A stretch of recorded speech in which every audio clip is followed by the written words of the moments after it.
Barão da América, direto de Nova York. Bom, o nosso Eduardo Barão, como sempre, mandou aqui os seus assuntos.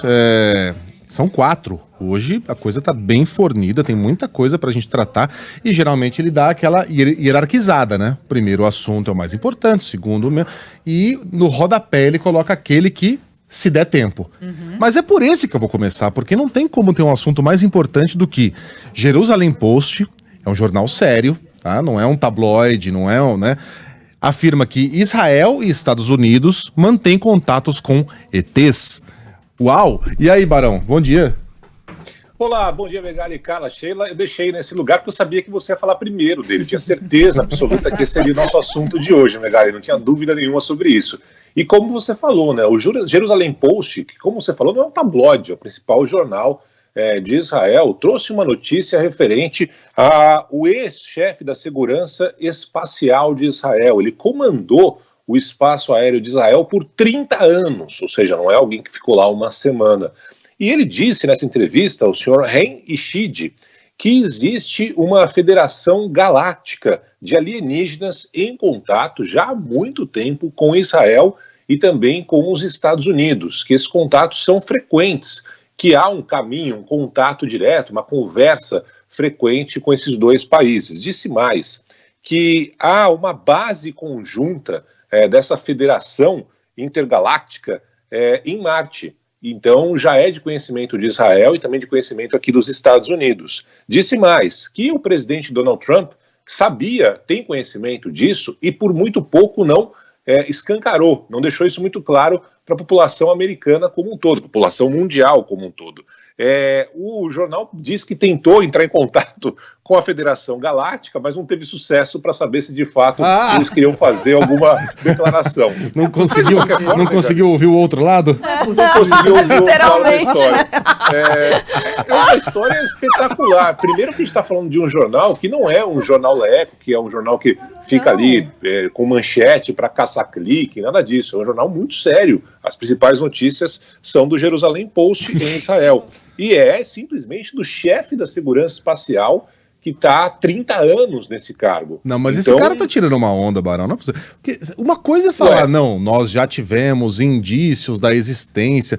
Outra é falar que tem base em Marte, contatos frequentes, apresentaram pro Donald Trump. Por pouco o Trump não abriu. Você acha que se o Trump soubesse de um negócio desse, ele ia ficar calado? Não é que o jornal tá mentindo, o jornal tá lá publicando as palavras do cara, é um cara de peso. Mas eu acho que esse cara pirou, Barão. Você ligou para a Federação Galáctica para saber? Ah lá. Cadê o outro lado? A verdade está lá fora, viu?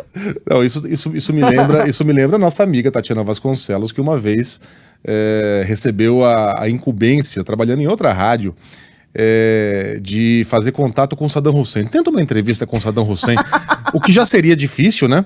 Mas foi naquela época em que os Estados Unidos estavam em busca do Saddam Hussein, que o Saddam Hussein estava escondido num buraco lá no Iraque, estava incomunicável. Tenta uma entrevista com o Saddam Hussein e ela foi lá e começou a tentar.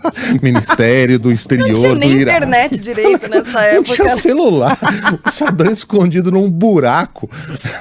Os fuzileiros navais procurando e a Tati lá tentando por telefone. Ô, Vara, sei lá. Chamando a Tati de velha, né? Eu tô só de olho, gente, tá? Mas é porque, né, a história do jornalismo se fez assim, na raça. Sei lá, hein, Barão? Dá pra acreditar? Tá muito específica a história. Ele tá falando como se os caras conversassem com os ETs.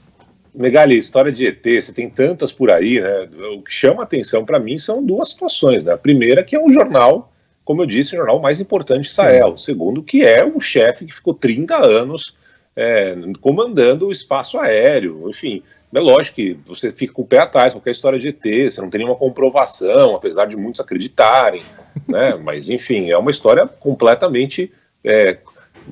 tem começo, meio e fim, só não tem um fim porque você não sabe se essa história é real ou não, mas de qualquer forma tem aqui uma lógica, segundo esse ex-chefe do serviço responsável pela segurança espacial de Israel por 30 anos, hein? Por 30 anos. Mas também ele pode ter tomado um chá de cogumelo, ter ido para São Tomé das Letras, coisa que nós já fizemos muitas vezes. Né? Aliás, que ET gosta muito de fazer, né? Todo ET muito.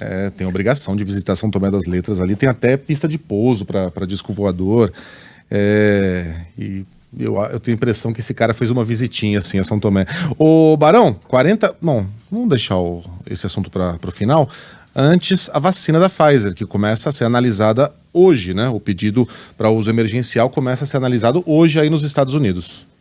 Na verdade, os estudos já começaram, Megali, eles estão há muito tempo, desde o dia que a Pfizer entrou com o pedido emergencial de aprovação, mas hoje eles sentam, fazem aquele reúnem os comandantes ali e provavelmente no final desse encontro, marcado para quinta-feira, vão aprovar de forma emergencial o uso da Pfizer-BioNTech e a vacina aqui nos Estados Unidos. Tudo indica que na sexta-feira, agora, já começa a vacinação, assim como hoje começou no Reino Unido. Os americanos tentaram comprar mais vacinas depois que houve esta aprovação, mas a Pfizer disse que não tem mais vacinas neste momento.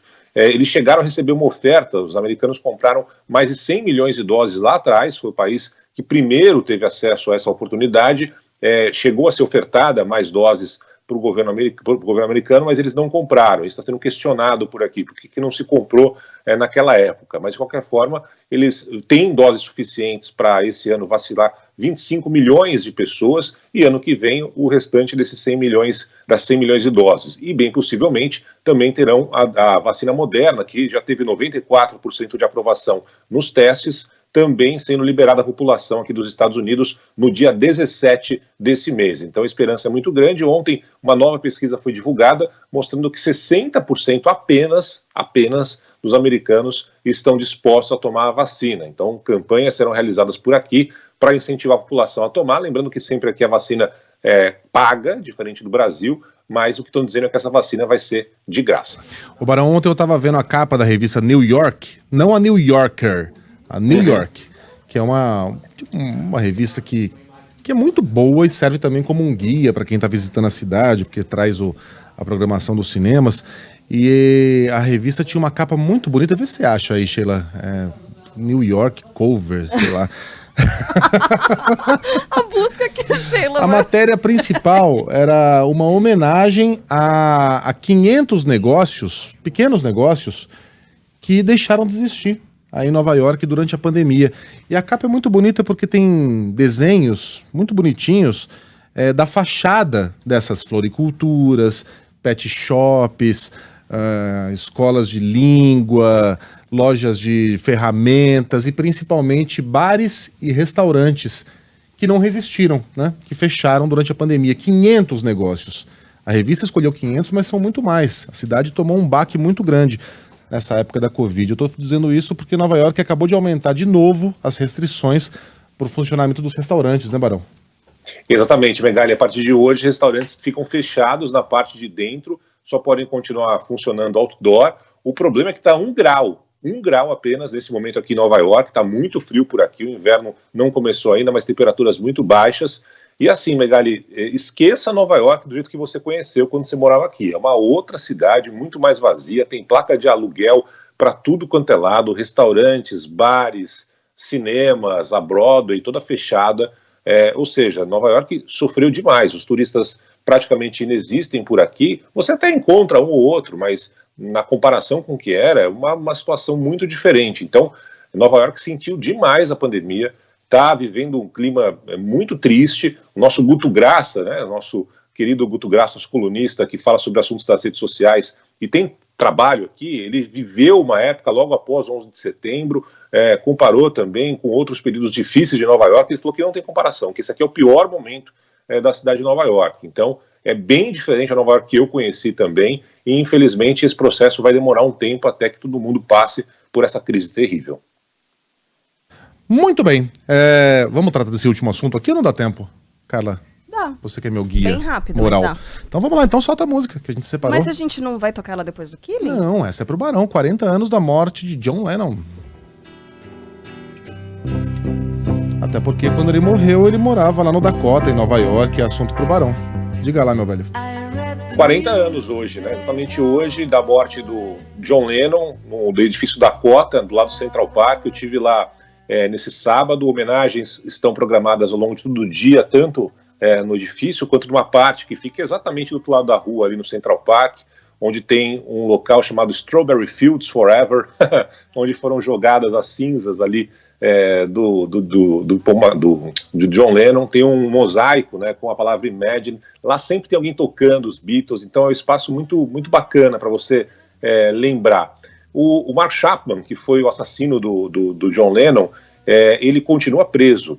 Ele poderia pedir depois de 20 anos para ser solto, e agora em agosto passado ele pediu de novo para ser solto, e a justiça americana não concedeu esse benefício para ele. Então, desde a morte do John Lennon, ele continua na cadeia, e a Yoko Ono continua morando aqui em Nova York, justamente nesse apartamento no edifício Dakota, que virou um lugar de peregrinação, né? Muitos turistas, quando tem turista aqui em Nova York, passam por lá. Então é uma data para a gente se lembrar. Aqui em Nova York, o John Lennon acabou assumindo esse lado pacifista, brigando principalmente contra a guerra no Vietnã, da forma pacífica dele, né, por meio da música, por meio da arte, e é um momento para a gente se lembrar desse grande gênio que infelizmente foi morto, teve a vida ceifada aqui em Nova York pelo Mark Chapman, que está preso ainda. Curiosidade sobre o Dakota, que é um prédio mais que centenário no Central Park West.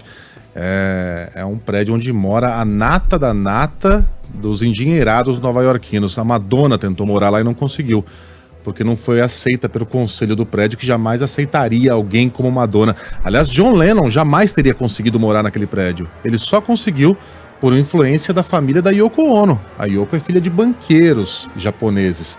Gente na visão dessa turma meio enjoada, que são os milionários de Nova York, honrada, diferentemente do maconheiro britânico que cantava, blá, blá, blá. É isso, Barão. Então um beijo pra você, toca John Lennon, até daqui a pouquinho no Band News Station. Até mais tarde, pessoal, bom trabalho pra vocês, valeu. Found my way downstairs and drank a cup. And looking up, I noticed I was late. Found my coat